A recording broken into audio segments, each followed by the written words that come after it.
മഴ തോരും മുൻപേ സീരിയലിന്റെ ലേറ്റസ്റ്റ് എപ്പിസോഡ് റിവ്യൂ ആണ് പറയുന്നത്. ആ വീടിന്റെ ഐശ്വര്യം എന്നോണം കഴിഞ്ഞിരുന്ന അലീന ഭയം പൂണ്ട മിഴികളോടെ ഉള്ളിൽ നീറിപ്പുകഞ്ഞ സങ്കടങ്ങളുമായി പടിയിറങ്ങി വന്നു. മുറിയിൽ നിന്നും എങ്ങനെയൊക്കെയോ കണ്ടെടുത്ത താക്കോൽ ഒരു കൈവിരലിൽ തൂങ്ങി അവളുടെ വിറക്കുന്ന മനസ്സിന്റെ ഭാരം പോലെ ആടിക്കളിച്ചു. കണ്ണീരിന്റെ ഉപ്പുവെള്ളം കവിളണകളെ നനച്ച് താഴെ കൊഴുകി.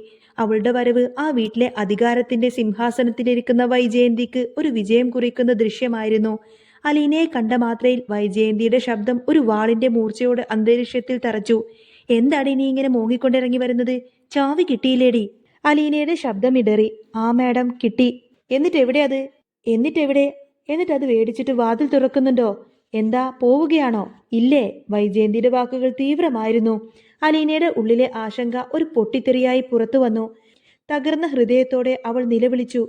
ഇല്ല മാഡം, ഞാൻ പോകുന്നില്ല. എന്നെ പറഞ്ഞു വിടരുത്. ഞാൻ വേണമെങ്കിൽ മാഡത്തിന്റെ കാല് പിടിക്കാം. എനിക്ക് പോവാൻ പറ്റില്ല മാഡം. എനിക്കിവിടെ നിന്നും പോവാൻ പറ്റില്ല എന്നൊക്കെ പറഞ്ഞുകൊണ്ട് തന്നെ അലീന ആകെ സങ്കടത്തിലായിരിക്കും.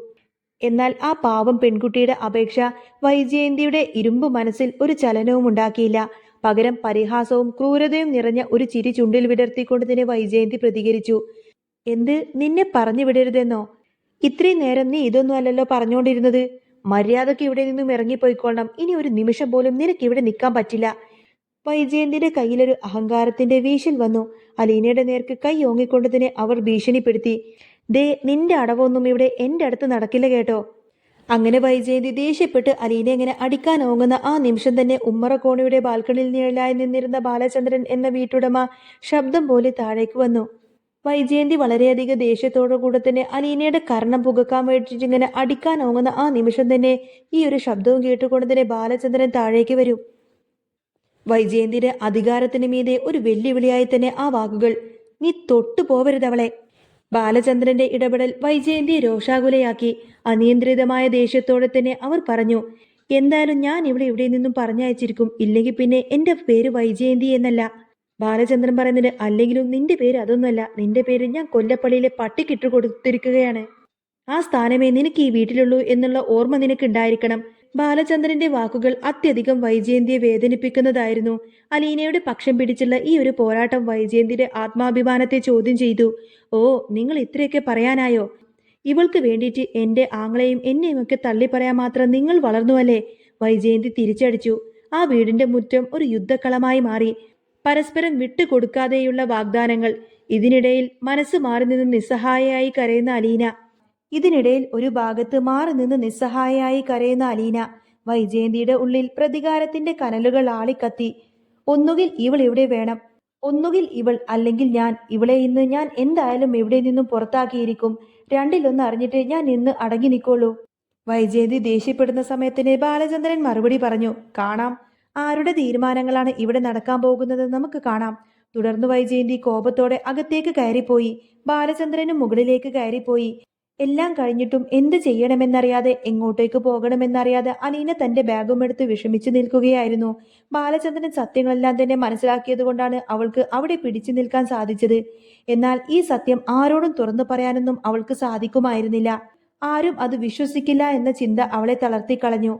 വൈജയന്തിയുടെ മനസ്സിൽ ഒരു പദ്ധതി രൂപപ്പെട്ടു. അവർ ഉടനെ തന്റെ സഹോദരൻ രാജീവിനെ വിളിച്ചു. ഇവൾ പോയിട്ടില്ല രാജീവേട്ടാ. താക്കോലൊക്കെ കിട്ടി. പക്ഷേ ബാലചന്ദ്രൻ ഇവളോട് ഇവിടെ നിന്ന് പോവണ്ടെന്നാ പറഞ്ഞിട്ടുള്ളത്. ഇവളിപ്പോ പോവാതെ ഇവിടെ തന്നെ നിൽക്കുന്നുണ്ട്. അത് കേട്ട് രാജീവൻ രോഷത്തോടെ തന്നെ പ്രതികരിച്ചു. ശരി, ഞാൻ അങ്ങോട്ടേക്ക് വരാം. ഇന്ന് ഏതായാലും രണ്ടിലൊന്ന് അറിയണല്ലോ. എന്നാൽ രാജീവനും മനുവും എത്തുന്നതിന് മുൻപ് ഈ ശല്യക്കാരെ വീടിന്റെ പടിക്ക് പുറത്താക്കണമെന്ന് വൈജയന്തി ദൃഢമായി തന്നെ തീരുമാനിച്ചു. ദേഷ്യം അടക്കാൻ കഴിയാതെ വൈജയന്തി തന്റെ മറ്റൊരു കൂട്ടാളിയായ ഹരിയെ വിളിച്ചു വരുത്താൻ തീരുമാനിച്ചു. ഹരിയെ വിളിച്ചുകൊണ്ട് തന്നെ വൈജയന്തി പറയുന്നുണ്ട്. എടാ, നീ ഒന്ന് ഇങ്ങോട്ടേക്ക് വായോ. എനിക്ക് അലീനെ ഇവിടെ നിന്നും പുറത്താക്കണം. അതിനെനിക്ക് നിന്റെ സഹായം വേണം. അന്നേരം ഹരി ചോദിക്കുന്നുണ്ട്. എന്ത്, എന്റെ സഹായോ? അതെ, നിന്റെ സഹായം തന്നെ. എനിക്ക് ഇവിടെ നിന്നും ഇപ്പൊ തന്നെ പിടിച്ചു വലിച്ചു പുറത്താക്കണം. നീ ഇതുവരെ ഒന്ന് വായോ. ഹരിക്കത് കേട്ട് നല്ല സംശയമുണ്ടായിരുന്നു. ആന്റി, അങ്കിൾ അത് പ്രശ്നാക്കില്ലേ? എടാ, നീ അതൊന്നും നോക്കണ്ട.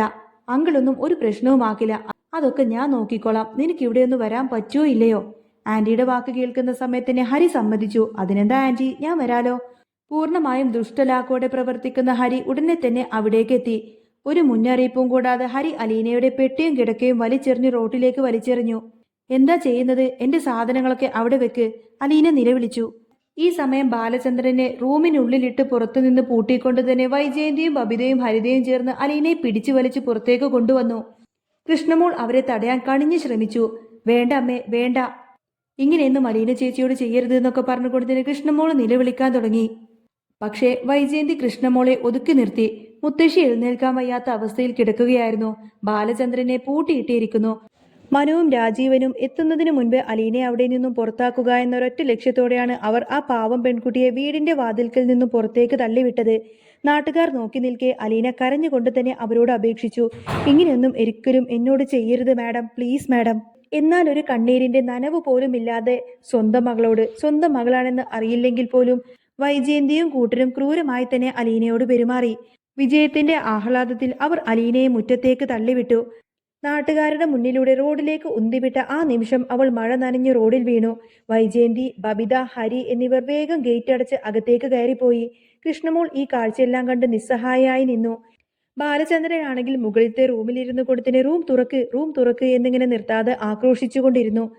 അലീന പോയി കഴിഞ്ഞാൽ തനിക്കെന്താ പ്രശ്നം? ഈ കാരണം പറഞ്ഞ് ബാലചന്ദ്രൻ തന്നെ ഉപേക്ഷിച്ചാൽ പോലും വൈജയന്തിക്ക് അതൊരു പ്രശ്നമേ അല്ല.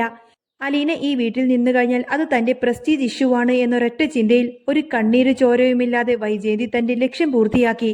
അതിന് കൂട്ടായിട്ട് നിന്നത് ബബിതയും ഹരിയുമായിരുന്നു. മഴ പെയ്തുകൊണ്ടിരിക്കുന്നു. മഴയത്ത് നാട്ടുകാർ നോക്കി നിൽക്കെ തന്റെ പെട്ടിയും സാധനങ്ങളെല്ലാം തന്നെ റോഡിൽ കിടക്കുമ്പോൾ ദുഃഖഭാരത്താൽ തകർന്ന് അലീന ആ മഴയിൽ നിന്നു. ഇങ്ങോട്ടേക്കുള്ള തന്റെ വരവ് ഒട്ടും വേണ്ടിയില്ലായിരുന്നു എന്ന് കരഞ്ഞുകൊണ്ട് തന്നെ അവൾ ചിന്തിച്ചുപോയി. അലീന സങ്കടപ്പെട്ട് റോഡിലൂടെ ഇങ്ങനെ കരഞ്ഞു നിൽക്കുന്ന ആ ഒരു നിമിഷമായിരിക്കട്ടോ റോഡിലൂടെ മനുവിന്റെ കാർ അങ്ങോട്ടേക്ക് പാഞ്ഞു വരുന്നത്. മഴ നനഞ്ഞ് റോഡരികിൽ നിൽക്കുന്ന അലീനയെ കണ്ടപ്പോൾ മനുവിന്റെ ഹൃദയം നുറുങ്ങിപ്പോയി. താൻ വിശ്വസിച്ച് കൊണ്ടുവന്നിരുന്ന ഒരു പെൺകുട്ടിയെ ഇങ്ങനെയൊക്കെ ഉപദ്രവിക്കാൻ തന്റെ ആന്റിക്ക് എങ്ങനെ കഴിഞ്ഞു എന്ന് അയാൾ ചിന്തിച്ചു. മനു വേഗം കാറിൽ നിന്നിറങ്ങി അവളെ കാറിലേക്ക് കയറ്റാൻ ശ്രമിച്ചു. ഇല്ല മനുവേട്ടാ, ഞാൻ വരുന്നില്ല, ഞാൻ ഇവിടെ തന്നെ നിന്നോളാം, അലീന പറഞ്ഞു. ഇല്ല, നീ കയറ്, നമുക്ക് എന്തായാലും ഇത് ചോദിക്കണം. മനുവിന്റെ ശബ്ദത്തിൽ ദൃഢതയുണ്ടായിരുന്നു. വേണ്ട മനുവേട്ട, എനിക്ക് മതിയായി. സർ നിർബന്ധിച്ചത് കൊണ്ട് മാത്രമാണ് ഞാൻ എവിടെ തന്നെ നിന്നത്, അലീന പറഞ്ഞു. പിന്നെന്താ നീ പോകുന്നില്ല എന്ന് പറഞ്ഞത്? നീ എന്തായാലും മംഗളിനോട് പറഞ്ഞിട്ട് പോവാൻ നിൽക്കുകയായിരുന്നില്ലേ, മനു ചോദിച്ചു. അതേ മനുവേട്ട, സാറ് പോവണ്ടെന്ന് വീണ്ടും പറഞ്ഞപ്പോ പിന്നെ ഞാൻ അതുകൊണ്ടാണ് പോവാതിരുന്നത് എന്ന് പറയും. അങ്ങനെ അലീനയെ നിർബന്ധിച്ച് കാറിൽ കയറ്റിയതിനു ശേഷം മനു നെടുമ്പരക്കൽ വീടിന്റെ മുന്നിലേക്ക് വണ്ടി ഓടിച്ചു കയറ്റി. കാർ നിർത്തിയതും വൈജയന്തി കോപത്തോടെ വാതിൽ തുറന്നു പുറത്തേക്ക് വന്നു.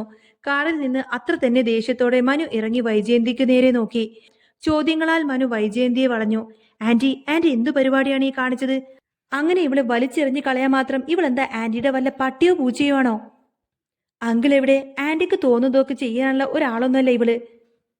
അങ്ങനെ ഒരു കരാറിലൊന്നല്ല ഞാൻ ഇവളെ ഇങ്ങോട്ടേക്ക് കൊണ്ടുവന്നാക്കിയത്. മുത്തശ്ശിയെ നോക്കാനുള്ള ഹോം നേഴ്സ് മാത്രമാണ് ഇവള്. ഇവിടെ ഇവളെ കൊണ്ട് വീട്ടുജോലികളെല്ലാം തന്നെ നിങ്ങൾ ചെയ്യിപ്പിക്കുന്നുണ്ട്. എന്നിട്ടിപ്പോ ആർക്കും വേണ്ടാത്തൊരു വസ്തു വലിച്ചെറിയുന്നത് പോലെ റോഡരികുള്ള ആളുകളുടെ മുന്നിലേക്ക് വലിച്ചെറിയാൻ നിങ്ങൾക്ക് നാണമില്ലേ? ചീ, നാണമില്ലേ എന്നൊക്കെ ചോദിച്ചുകൊണ്ടായിരിക്കട്ടെ മനു പറയുന്നത്. എന്നാൽ വൈജയന്തിയുടെ പ്രതികരണം അതിരൂക്ഷമായിരുന്നു. നീ എന്റെ വീട്ടിൽ വന്നിട്ട് എന്റെ മുന്നിൽ നിന്ന് കുരക്കാൻ മാത്രമൊന്നും നിൽക്കണ്ട മനു. ഞാൻ നിന്റെ ആന്റിയാണെന്നുള്ള ഓർമ്മ നിനക്ക് വേണം. എന്നേക്കാൾ താഴ്ന്ന ആൾക്കാരോട് സംസാരിക്കുന്നത് പോലെ നീ എന്നോട് സംസാരിക്കരുത്. മനുവിന് ദേഷ്യം വരാണ്. മുതിർന്നവർ മുതിർന്നവരുടെ രീതിയിൽ നിൽക്കണം, അല്ലാതെ ഇങ്ങനെയുള്ള പരിപാടികളൊക്കെ ചെയ്ത വയസ്സിന് മൂത്തവരാണെന്നൊന്നും ഞാൻ നോക്കില്ല. എനിക്കങ്ങനെ നോക്കാൻ പറ്റില്ല ആന്റി. വൈജയന്തി പറഞ്ഞത്. എടാ, നീ എന്തിനാ ഇവൾക്ക് ഇങ്ങനെ വക്കാലത്ത് പിടിക്കുന്നത്? ഇവൾ ആരാ നിന്റെ? ഇവൾ നിന്റെ ആരുമല്ലല്ലോ, വെറും ഒരു സെർവന്റ്, അത്രയുള്ളൂ, വൈജയന്തി തർക്കിച്ചുകൊണ്ട് പറഞ്ഞു. അതെ ആന്റി, ആന്റിക്ക് ഇവൾ വെറും ഒരു സെർവന്റ് ആയിരിക്കും, പക്ഷേ ഇവൾ ഒരു മനുഷ്യനും കൂടിയാണ്. നിങ്ങൾക്ക് എന്ത് ദ്രോഹമാണ് ഇവൾ ചെയ്തിരിക്കുന്നത്? അവളെ ഇങ്ങനെ മഴയത്ത് നിർത്താൻ മാത്രം നിങ്ങൾക്ക് എങ്ങനെ തോന്നി? മനുവിന്റെ ഈ വാക്കുകൾ വീണ്ടും വൈജയന്തിയെ ചൊടിപ്പിച്ചു. എന്നാൽ മനു വിട്ടുകൊടുക്കാനൊന്നും ഒരുക്കമല്ലായിരുന്നു. ഇതിനെന്തെങ്കിലും ആന്റിയെ ചെയ്തിട്ടാണ്, അല്ലെങ്കിൽ എന്തെങ്കിലും മോശമായിട്ടുള്ള കാര്യങ്ങൾ ഇവൾ ചെയ്യാൻ ശ്രമിച്ചു എന്നതുകൊണ്ടാണോ? ഈ വീട് കൈക്കലാക്കാൻ ശ്രമിച്ചു എന്നിട്ടാണ് നിങ്ങൾ ഇമാതിരി പരിപാടിക്ക് ഇവളോട് ചെയ്തതെങ്കിൽ ഞാൻ ഇങ്ങനെയൊന്നും ചോദിക്കാൻ വരില്ലായിരുന്നു. ഇതിപ്പോ ഈ ചന്തപ്പെണ്ണുങ്ങൾ ചെയ്യുന്നത് പോലെ ആന്റിക്ക് എങ്ങനെ ഇങ്ങനെയൊക്കെ ഇവളോട് പെരുമാറാൻ കഴിയുന്നു? ഇപ്പൊ ഏതായാലും കാര്യങ്ങളൊക്കെ എനിക്ക് ഏതാണ്ട് മനസ്സിലായി. വെറുതെ അല്ല ബാലചന്ദ്രൻ അങ്കിൾ നിങ്ങളെ ഇങ്ങനെ അവഗണിക്കുന്നത്. അത് കേട്ടതോടുകൂടി തന്നെ വൈജയന്തിന്റെ മുഖം കോപം കൊണ്ട് ചുവന്നു. മനു, നീ നിന്റെ വായടച്ചോ. നീ എങ്ങോട്ടായി പറഞ്ഞു പോകുന്നത്? ഞാൻ പറഞ്ഞല്ലോ, എനിക്ക് ഇവിടെ നിൽക്കുന്നത് ഇഷ്ടമല്ല. അതുകൊണ്ട് തന്നെയാണ് ഞാൻ ഇവിടെ നിന്നും പുറത്താക്കിയത്. എനിക്ക് പറയാൻ പറ്റുന്നിടത്തോളം ഞാൻ പറഞ്ഞു നോക്കി അവളോട് ഇവിടെ നിന്നും ഇറങ്ങിപ്പോവാൻ. പക്ഷേ അവൾ അത് കേട്ടില്ല. അപ്പോ എനിക്കും ദേഷ്യം വന്നു. അതുകൊണ്ട് തന്നെയാണ് ഞാൻ ഇവിടെ നിന്നും പിടിച്ചു വലിച്ചിട്ട് അങ്ങ് പുറത്താക്കിയത്. ഇനി അവൾ എവിടേക്കാന്ന് വെച്ചാ പോയിക്കോട്ടെ, ഏതായാലും എന്റെ വീട്ടിലേക്ക് കയറണ്ട. അവൾക്ക് പോവാൻ ഇഷ്ടംപോലെ സ്ഥലങ്ങളുണ്ടല്ലോ. എന്റെ വീട് ഏതായാലും അതിന് പറ്റിയിട്ടുള്ള സ്ഥലമല്ല. ഞാനേതായാലും അവൾ ഇതിന് അനുവദിക്കുകയുമില്ല എന്നൊക്കെ പറഞ്ഞ് നിൽക്കുമായിരിക്കട്ടെ വൈജയന്തി. മനു പറഞ്ഞിട്ട് അങ്ങനെ പോവാൻ പറ്റില്ലല്ലോ ആന്റി. അവളെ ഇവിടെ കൊണ്ടുവന്ന് നോക്കിയത് ഞാനല്ലേ. അപ്പോ അവൾ എവിടെയെങ്കിലും പോകുമ്പോൾ അല്ലെങ്കിൽ അവൾ എവിടെ നിന്നും പറഞ്ഞയക്കുമ്പോൾ അത് എന്നെ അറിയിക്കേണ്ട ഉത്തരവാദിത്തമുണ്ട്. അതൊന്നും നിങ്ങൾ ചെയ്തില്ല. ഓ പിന്നെ നീ ആരാടാ, നിന്നെ അറിയിക്കേണ്ട ഉത്തരവാദിത്വമൊന്നും എനിക്കില്ല. എന്റെ വീട്ടിൽ നിന്നിരുന്ന ജോലിക്കാരി എപ്പോ വേണമെങ്കിലും എനിക്ക് പറഞ്ഞയക്കാം. അത് തന്നെയാണ് ഞാനിവിടെ ചെയ്തിട്ടുള്ളത്. എനിക്ക് നിന്നോട് കൂടുതലൊന്നും പറയാനില്ല മനു. നീ വെറുതെ എന്നെ ഇങ്ങനെ ദേഷ്യം പിടിപ്പിക്കല്ലേ എന്ന് പറയുന്ന സമയത്തിന് മനു പറഞ്ഞിട്ട് ശരിയാണ്, ആന്റിക്ക് ഇപ്പൊ കൂടുതലൊന്നും പറയാനുണ്ടാവില്ല. പക്ഷേ എനിക്ക് സംസാരിക്കേണ്ട ഒരാളുണ്ട് ഇവിടെ. ഞാൻ പോയി സംസാരിച്ചോളാം, മാറി നിൽക്ക്. അങ്ങനെ മനു നേരെ പോകുന്നത് ബാലചന്ദ്രനുമായിട്ട് സംസാരിക്കാനായിരിക്കും. നെടുമ്പരക്കൽ വീട് വീണ്ടും ഒരു യുദ്ധക്കളമായി മാറി. രാജീവനെത്തി. മനു അലീനയെ വീടിനുള്ളിലേക്ക് കയറ്റി. ഇങ്ങനെയൊന്നും പുറത്താക്കാൻ പറ്റില്ല, ഇങ്ങനെയൊന്നും ഒരിക്കലും നിന്നെ ഇവർക്ക് പുറത്താക്കാൻ പറ്റില്ല എന്നൊക്കെ പ്രഖ്യാപിച്ചുകൊണ്ട് തന്നെ മനു അലീനയെ അകത്ത് തന്നെ നിലനിർത്തി. തുടർന്ന് ബാലചന്ദ്രൻ വൈജയന്തിയെ തല്ലുന്ന രംഗങ്ങൾ പോലും ഉണ്ടായി.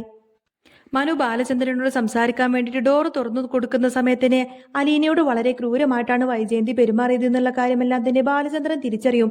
ദേഷ്യം സഹിക്കാൻ കഴിയാതെ ആയിരിക്കട്ടെ ബാലചന്ദ്രൻ വൈജയന്തിന്റെ കർണം നോക്കിയിട്ടൊന്ന് പൊട്ടിക്കുന്നത്. അപ്പോഴും വൈജയന്തിക്ക് രക്ഷകയായിട്ട് അലീന അങ്ങോട്ടേക്ക് വരുന്നുണ്ടെങ്കിൽ പോലും അലീനയെ കാണുന്നത് പോലും വൈജയന്തിക്ക് വെറുപ്പായിരിക്കും. എടി, ഇത് ഞാനും എന്റെ ഭർത്താവും തമ്മിലുള്ള പ്രശ്നമാണ്. എനിക്ക് വക്കാലത്ത് കൊണ്ട് നീ ഇങ്ങോട്ടേക്ക് വരണ്ടെന്നൊക്കെ പറഞ്ഞുകൊണ്ട് തന്നെ അലീനയോട് ദേഷ്യപ്പെടട്ടോ വൈജയന്തി. വൈജയന്തി വെറുതെ ആവശ്യമില്ലാതെ വീണ്ടും കടന്ന് ഓരോ പ്രശ്നങ്ങൾ അലമ്പാക്കാൻ ശ്രമിക്കുന്ന സമയത്തിനെ ബാലചന്ദ്രന്റെ കയ്യിൽ നിന്നു പോവും. ഇനി എന്തൊക്കെ തന്നെ സംഭവിച്ചാലും വൈജയന്തി ഈ വീട്ടിൽ നിന്നും ഇറങ്ങിപ്പോയാൽ പോലും ഒരിക്കലും അലീനയെ ഞാൻ കൈവിടില്ല. ഞാൻ ഇവിടെ ഉള്ളിടത്തോളം കാലം അലീനയും ഇവിടെ വേണം, അല്ലെങ്കിൽ പിന്നെ ഞങ്ങൾ രണ്ടുപേരായിരിക്കും ഇവിടെ നിന്നും ഇറങ്ങിപ്പോകുന്നത് എന്നൊക്കെ പറഞ്ഞുകൊണ്ട് തന്നെ ബാലചന്ദ്രൻ അലീനയ്ക്ക് തക്ക മറുപടി കൊടുക്കും. എങ്കിലും ഇന്നത്തെ ഈ ഒരു എപ്പിസോഡിലെ ഏറ്റവും വലിയ ഹൈലൈറ്റ് എന്ന് പറയുന്നത് വൈജയന്തിയും ബബിതയും ഹരിയും ചേർന്നുകൊണ്ട് തന്നെ അലീനയെ വളരെ ക്രൂരമായിട്ട് പുറത്താക്കുന്ന ആ ഒരു നിമിഷങ്ങളായിരുന്നു. സ്വന്തം അമ്മയെ ഒരു നോക്ക് കാണാൻ വേണ്ടി കൊതിച്ചു വന്നവളായിരുന്നു അലീന. പക്ഷേ അമ്മയെ കണ്ടതിന് ശേഷം അമ്മ വളരെ ക്രൂരമായിട്ടാണ് തന്നോട് പെരുമാറുന്നത്. അമ്മയും തന്റെ പ്രിയപ്പെട്ട സഹോദരങ്ങളും ചേർന്നുകൊണ്ട് തന്നെ വളരെ ക്രൂരമായിട്ട് തന്നെ റോഡിലേക്ക് അടിച്ചിറക്കുന്ന ആ ഒരു നിമിഷം അലീനയുടെ മനസ്സിൽ നിന്നും ഒട്ടും തന്നെ പറഞ്ഞറിയിക്കാൻ കഴിയാത്ത അത്രമാത്രം സങ്കടം നേരിട്ടൊരു നിമിഷമായിരുന്നു കേട്ടോ അത്. ഇത് കഴിഞ്ഞിട്ടുള്ള അടിപൊളിയായിട്ടുള്ള ത്രില്ലിംഗ് ആയിട്ടുള്ള അപ്കമിംഗ് എപ്പിസോഡുകളൊക്കെ ഞാൻ ഈ ഒരു ചാനലിൽ അപ്ലോഡ് ചെയ്യാറുണ്ട്. അപ്പോൾ നിങ്ങൾക്ക് ഈ ഒരു ചാനൽ ഇഷ്ടമാവുകയാണെങ്കിൽ സബ്സ്ക്രൈബ് ചെയ്യണേ, സപ്പോർട്ട്